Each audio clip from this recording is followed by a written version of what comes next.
Hi there, it's Beauty Junkie. Welcome to my channel. Today we're getting into the plethora that is finishing powders, setting powders, and everything sort of in between. I realized, like, looking at my entire collection, which is what we're going to go over in this video, is that there are several powders that sort of blur the lines. And I find that very interesting that there's so many categories and subcategories for powders that are essentially supposed to like mattify, perfect, blur your face. It's just pretty amazing. And then you have the ones that add a little bit of sparkle and glow. It's just so many different powders for one face. So I'm going to be going over all those little categories and showing you what's in my collection, which ones I like, which ones I don't like, which ones I'm considering decluttering, and which ones I would not purchase again. So yeah, we're gonna get into all things powder today, and I am just gonna apologize straight away if I forget one that I'm not picturing in my collection that you've seen me use before. Please let me know. I think I have everything, but it's always hard to get everything out of your collection, especially the way I have my stuff organized. Alright, so first things first, fragrance of the day. We're moving away from perfume parlor and we're getting into Maison Louis Marie, number 4. This is Bois de Balancourt. I am not great at French. This is the perfume oil. So this isn't the fragrance, perfume, anything like that. This is 15 milliliters, and this is supposed to be a dupe, and I think it's pretty close. It's a little different though. This is a dupe for Santal 33 from Le Labo, and I have both, and I think they're similar but different. And this is a roll-on, which I don't love. It's way easier to do a spray. And it's definitely oily, especially with the roll-on. It's not like dispersed with the spray. I just find that perfume oils don't last as long, but that's probably why they're cheaper. This is very nice scent. I burned the candle as well for this, and it doesn't quite smell the same as the perfume oil. It's not quite as good. I do like it. I do like the scent very much. Let's get into powder time. So I do kind of want to have some sort of organization to this video by category, but I know in me putting things into categories, there's going to be products that you're going to use in different ways, that I use in different ways, sort of blur the lines.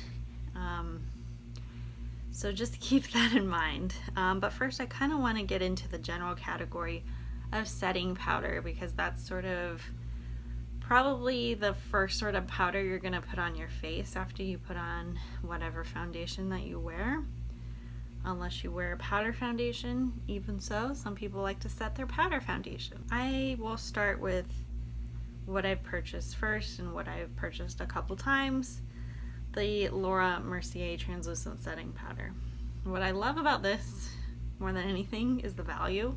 You get 1 ounce of product. I have looked at a lot of setting powders. There's not a lot of other products out there that give you this much product, besides maybe the Coty Airspun, which I do not like at all. I bought that one from Walmart thinking, oh, everyone loves it.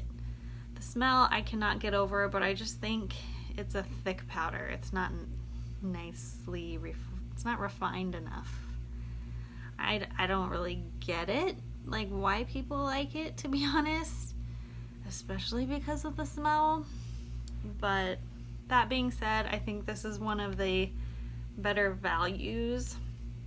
I do think even though I have like combo skin, you can easily overdo it with this one, and it is drying, and I think there's better formulated powders out there, but for the money, this is still a great product. If you're on a budget but you still are kind of getting into, you know, a little bit more into makeup, you want to invest a little bit more, this is still a really good powder. I don't know how well I'm really going to be able to swatch these powders for you because a lot of these aren't really super visible on the skin, especially setting powders.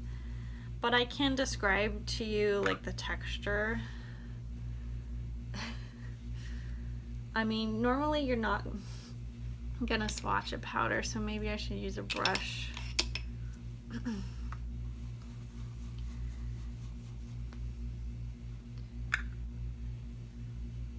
Which you're not gonna be able to see either. Maybe I'll just dump some out and just sort of feel it with my fingers. I say this feels nice. It disappears pretty well. It sets my makeup great. Does it like foolproof? Do I ever get shiny after it? Yes, of course. I think it's pretty hard to avoid getting shiny if that's what your skin does. Especially in the summertime, it's pretty hard to avoid getting shiny by the end of the day. But this helps. It definitely helps to set my makeup with this. This is my second one of this. I know it's been around a long time, but it just takes me forever to go through it, to be honest. I have expanded into other types of setting powder just because I've wanted to try different formulas. The next one I purchased, and I got this year. This is the Koh Gen Do Maifanshi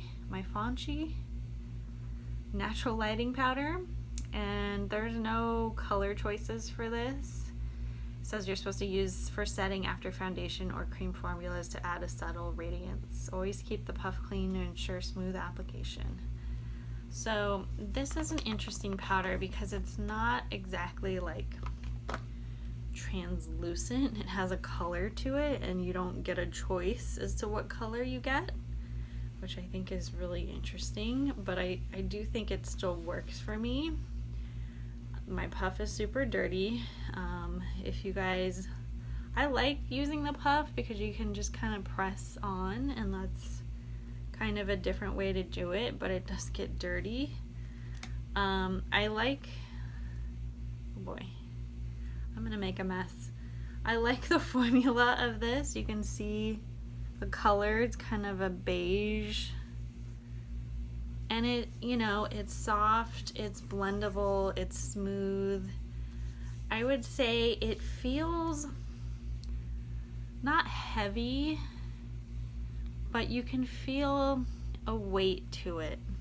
And I don't know, it does have a slight sort of glow to it, like it describes, but it's so faint, like you can see it on your fingertips if you apply a lot. I just don't really notice it much on my face. But some of you might have that good of an eye that you'll see a subtle glow.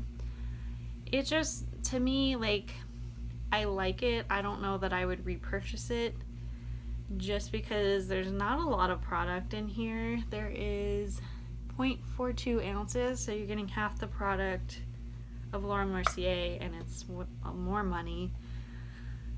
I just don't know that, you know, the texture really does it for me.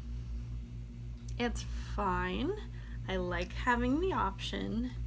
I don't know. I think it's mostly the color that kind of turned me off. And I kind of knew that buying it. I just didn't realize like how much it would bother me for some reason. Next up, as far as like large powders, this actually is one of those like in-between products. So I wouldn't say it's like has to be like a setting powder, but that's what I use it for. This is in the shade Light, and this is from Chantakai. It's just called Loose Powder, and this does have a color to it, and it is fairly pale. You can see that there.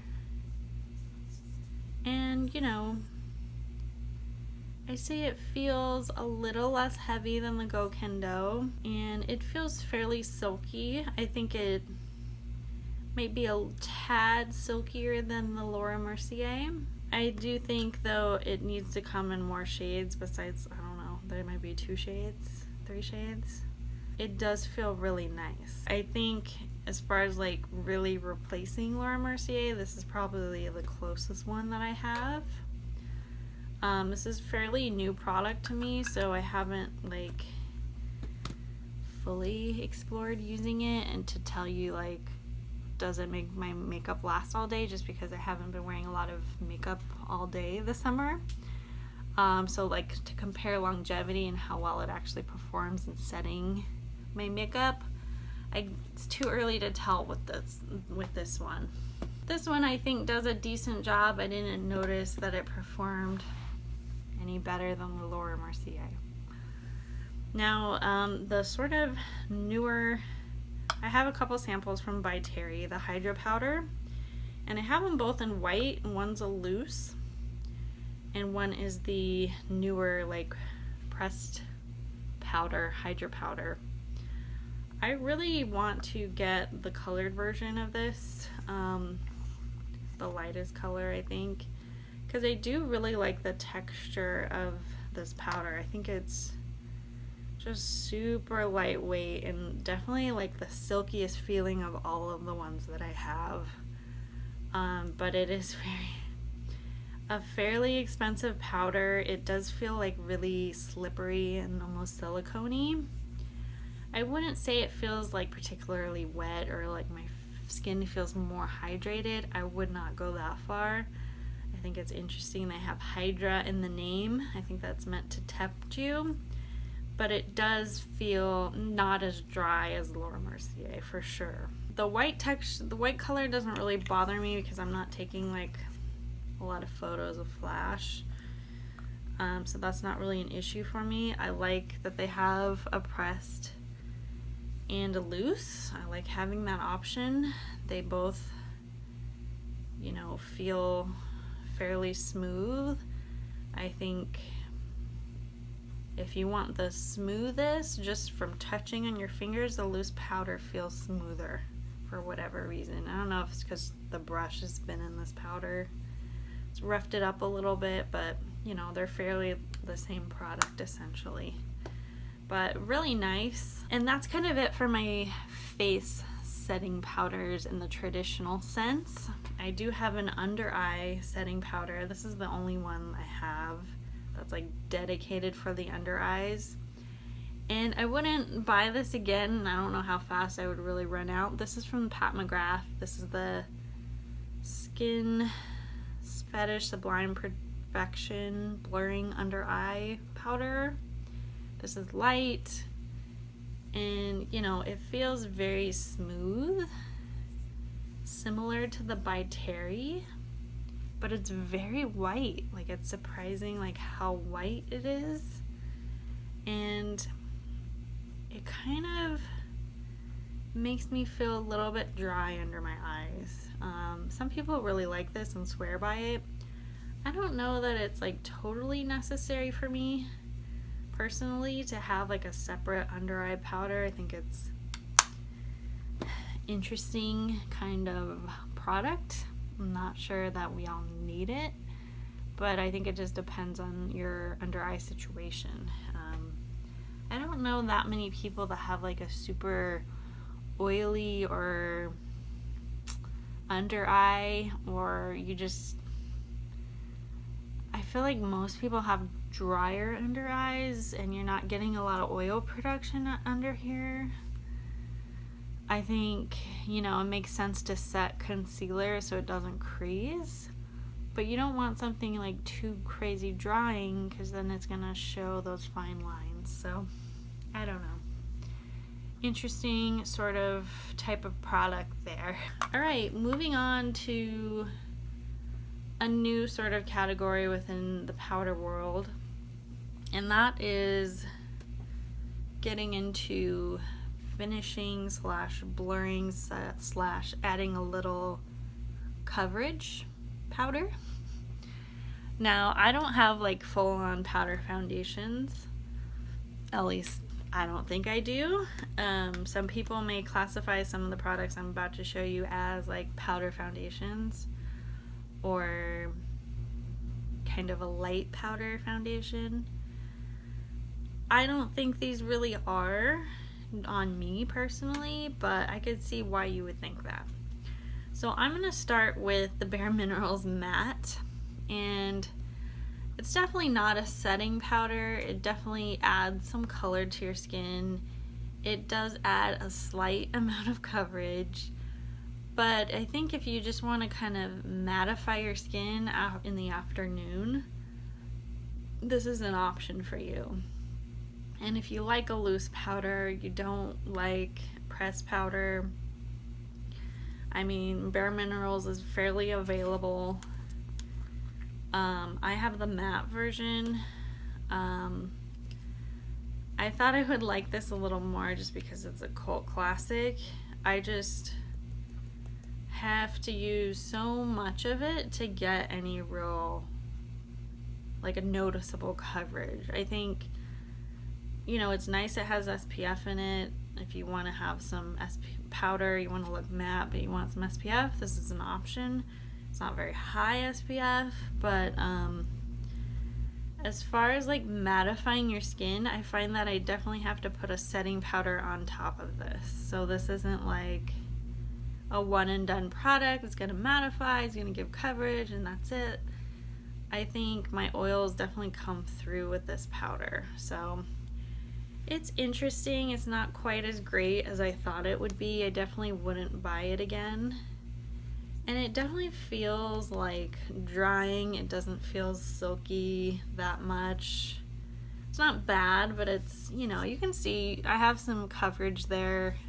Has some color to it. This is Fair 01. This is the lightest color, which I find to be a little bit, I don't know, dark. If you actually like look at the powder, like I know people are lighter than this, so I think the color options could be a little bit better. But yeah, this is one of my least favorite powders for sure. And the fact that it doesn't really do what it says it's gonna do, and how many people are gonna buff in that long, that many layers to get coverage, especially if you have acne, things to cover up, scars, whatever. I mean, I just don't think a powder foundation like that is practical. But, you know, I get the appeal of it. It's not supposed to break you out. Well, it's not really gonna do what it says it's gonna do either. So that's why I have a problem with this one. I know people swear by it though. So this powder is a lot of people love, and I wanted to pick it up because so many people like it. This is the Airbrush Charlotte Tilbury Airbrush Flawless Finish Skin Perfecting Micro Powder in Fair. So I thought this kind of could be considered like a pressed foundation powder, like that gives you a little bit of coverage, but now that I'm reading it, it's more like a finishing powder. But I think it does give you some more coverage than maybe other finishing powders. Like if you just wanted something to sort of blur, I think this gives you that and a little bit more, so you can see how much pigment is in there. Again, really hard for you guys to see swatches, so I'm just kind of showing you my fingertips. But this is one of those, like, if you went over your cheeks with this, it would really tone things down pretty quickly. Just because you have a little more base and pigment to it. So in that sense, you know, you might really like something like this because it's gonna give you a little more touch-up coverage. Like, I wear a lot of tinted moisturizers, and sometimes by the end of the day the tinted moisture is completely absorbed, it's gone, you can't really see any coverage anymore. And when I touch up, I don't want to reapply my tinted foundation at the end of the day. So sometimes like a powder with a little coverage to touch up makes sense, and this kind of accomplishes that. I mean, if you have a lot to cover up, it's not gonna cut it, but if you just want a little extra, this makes sense. So I like it. It has a really nice texture. It's super smooth. I think it deserves the praise that it gets from a lot of people, for sure. And I mean, this packaging definitely stands out, definitely gorgeous. Sort of similar product, but definitely way less coverage. And a lot of you, I'm sure, have heard about this. This is the Chantakai Perfect Blur Finishing Powder. There's only one color for this. There's not, even though it looks really light, there's really not a lot of coverage, or this doesn't really show up as a color too much when you blend it out. I know you can see a color on my fingertips, but it's even less than the Charlotte Tilbury. I can't speak for people with darker skin tones how this actually shows up on them. If it looks like it lightens your skin, that was probably not any good for you. I think we've kind of learned in the finishing powder world that people do need different colors. There's no one universal translucent that looks good on everyone without getting sort of that white cast. So I'm a little skeptical that this really looks good on everyone, but if you do have fairer skin, definitely something you'll want to consider picking up at some point. The texture of this is just divine, super smooth, one of the smoothest powders you'll ever try. As far as blurring goes, I think it does like a good job.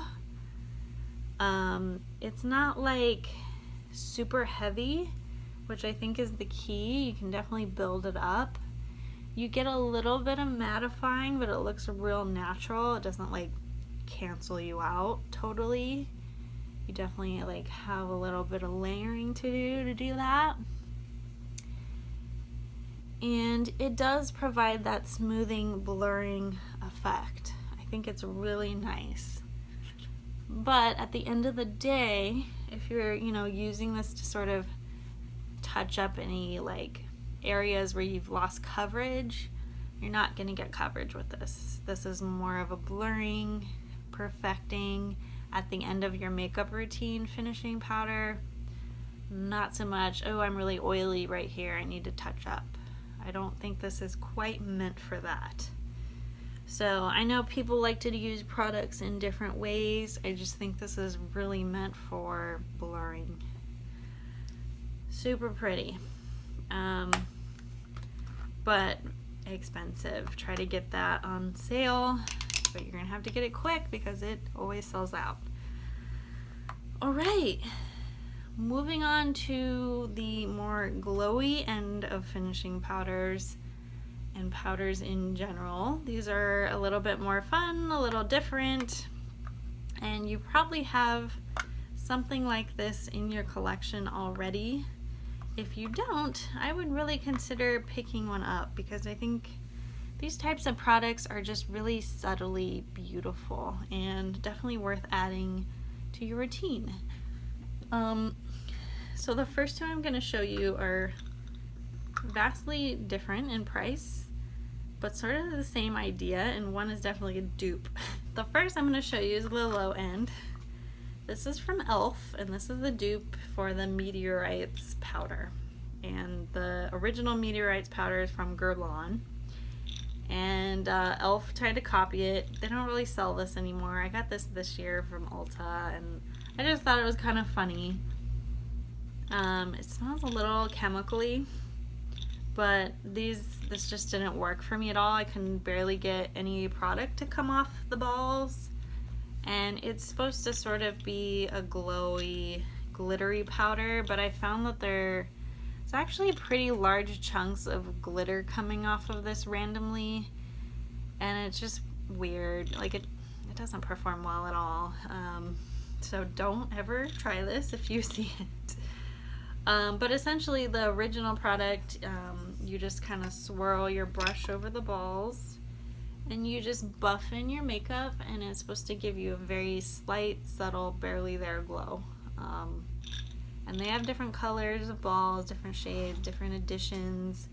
I've actually never had the original. Maybe one day I'll pick it up.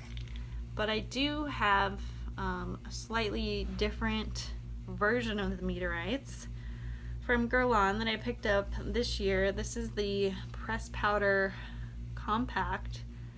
This is the color correcting, blotting, and lighting powder in Clair Light number 2. And essentially this is like some of the colors that are available in the Meteorites balls, but this is in more travel friendly form. And you can see sort of the green, purple, peach, white. These are kind of the classic color correcting colors. And what I like to do is just sort of swirl it around and just buff it in. And you really get the slightest, like, sort of like similar to the Chantakai, like a blurring effect, but also like a slight amount of glow, a slight amount of like micro sheen, but it's like really super subtle. But there is like a strong fragrance, violet fragrance to this, which some people love, some people don't. I think it's really a nice option. It's different. I like that it's in a compact form. I don't think it's like totally necessary. I don't think it does like a super great job a cream color corrector would do, just because it's not like super pigmented or anything like that. Anything you get out of this is gonna be like super subtle. So just kind of keep that in mind. Like, you can't really go in here on each individual shade and expect a whole lot, because of course you're not gonna like dig it in and put it on one area. Like, that's just not how it works. But overall it's nice. I don't think I would pick it up again, just because like it's a nice finishing powder. It has a pretty glow. It's just not really doing that color correcting that I think it promises. I think I would rather prefer to get the glow from the regular Meteorites balls. Alright, so next up, the last 2 products I have to show you, and they are definitely glowy. They are from Hourlass, and these are the Ambient lighting powders. And I'm really late to the game. I got these last year, maybe the year before, and I have them in Ethereal Light and Mood Light. And originally I got like this travel, like the 3-pan compact with like 3 colors. I had that one first, and then I bought these, and the ones in the 3-pan were different colors than these, I believe. And I really like that one, but I went through it really quickly, and I was surprised like how fast like I hit pan on the Ethereal Light. And for me, like, I always like really easily overdo it with products and apply too much. And I found that this was the case with the Ambient lighting powders, because you can really overdo it, like just swirl and swirl and swirl, and then you actually, if you apply too much, and it can be very thick kind of on accumulation on your skin without you really realizing it first. And I think the tendency to do that is because this is such a unique kind of powder that you can't really see that glow right away, so you just keep putting product on. And I bought this mostly for like the under eye. I think though it's a little bit too glowy. It's not bad, you just want to use like a tiny bit. And I think I just tend to overdo it. So then you have this like kind of a sheen under your eye, which I don't know that most people want. But you can put it on the rest of your face. It's definitely a glowy product. This one, I really like the color. This is Mood Light. This is a pinker sort of tone. I like it. I just don't know that it works for all around the face. Like when I put it on the forehead, you can really see the glow. And I don't know if it's quite the right tone for like my whole face. I think it's pretty on the cheeks, but having a pink, like a really pink, like glow powder all over the face, I don't know that I can get away with that. I think maybe I want something a little closer to my skin tone for that purpose. But if you like pink, this is pretty. It's just you can really build up a lot of glow really quickly. So you want to be really kind of careful with these lighting powders. You can overdo it real easy. You want to use a light hand and really pay attention to the color that you buy and what you want to achieve. Like if you kind of want that highlighting, brightening, sort of glowy color, ethereal light might work for you. It is just really light, so if you're really pale, it could work all over. But if you're not, you might just kind of want to concentrate in certain areas. I think most people are probably going to be happier with, like, I think the most popular one is like dim light. I'm not sure exactly, but it's more of a skin tone kind of a color. And I think that really is beautiful, works for a lot of people. But yeah, I mean, these are the kind of products where you just want to look at like what color makes the most sense for everyday glow. I'm not sure it's these two.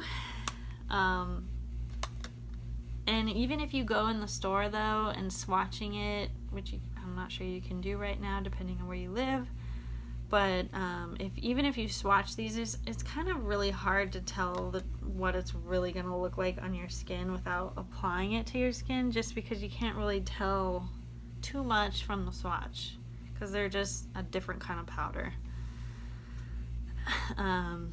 So yeah, that's just kind of my advice on the ambient lighting powders. I think they are definitely a star product from the brand, and I think they always will be. They definitely come out with like the palettes with the different colors each year. They do have bronzers, blush, they have strobe versions that are really highlighty. So they have lots of different versions of these, but these are like the classic ambient lighting powders. If you're not sure the color, I think picking up like one of those palettes makes sense. They can be a little pricey for how much you get, and they always come out with like a limited edition one each holiday season. So check those out, but you know, they might not always work for every skin tone. So I think it's always better to sort of pick one, stick with it. And it's because it's probably going to make you more happy having a large size of one that really works for you. Alright, those are all my setting, finishing, glow powders. Kind of a lot, kind of overwhelming. I know, like, I'm just barely scratching the surface with what I have, and I know people that have been on YouTube a lot longer than me have a lot more. I think I have so much powder though, I'm kind of good to go for a while. But you know, powder can be just really tempting just because I think powder makes such a difference in like how like buffed your skin looks, how blended it looks. It can really just put that cherry on top and like making your skin really look perfected. So I think that's why people like powder a lot, and it's hard to achieve that same sort of flawlessness in my opinion with like just a foundation or just cream products. I think it's a little more challenging to get that airbrush. Those are just my thoughts. If there's any powders out there in these categories that you think I'm missing out that I need to try, please let me know. Always open to suggestions, and if you have any questions about any of the powders I've shown you, let me know below. Thanks so much for watching. Please click like, subscribe, and I will see you in the next video. Bye guys.